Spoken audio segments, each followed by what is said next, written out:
I think right now surrounded by the consequences of the kind of political strategies we're talking about, where if you're a young person today, you're grappling with 20+% unemployment. In high minimum wage states like Washington, you're looking at close to 30% teen unemployment.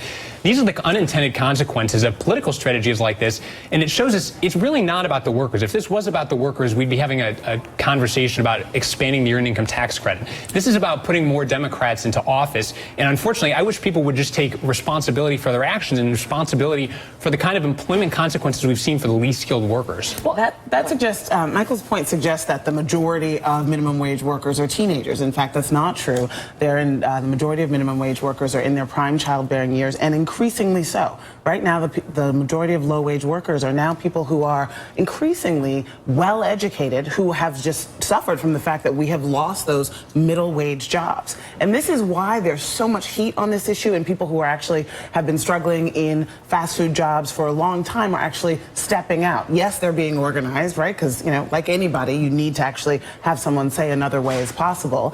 But it feels like this is more than just a temporary job. This is a new vision of America, a new vision of our economy, and people are not accepting that. And just to illustrate that point that Heather made, because there is that image that, well, minimum wage workers are just teenagers who work at McDonald's. Well, first of all, McDonald's workers are now increasingly parents raising children and trying to pay an entire mortgage and trying to live on that money. Only 30.9% of people who earn the minimum wage are between 16 and 19 who are teenagers. But if you add up those who are 20 to 24 and 25 to 34, there are more in that cohort than there are teenagers. 24.1% are between 20 and 24, 15.5% are 25 to 34. So increasingly, we're talking about people who are not teenagers, but who are actually trying to live on the minimum wage. And it doesn't even keep up with the general cost of living in And so where the job growth was in the recession also is precisely in these low-wage service sector jobs, which means there are so many more people entering the economy in these jobs, and that's why raising the minimum wage for fast food workers, for example, is absolutely the right thing to do. But then let's talk beyond about just a political message. Let's talk about what this new economy looks like, right? So at a $15 minimum wage that fast food workers are calling for,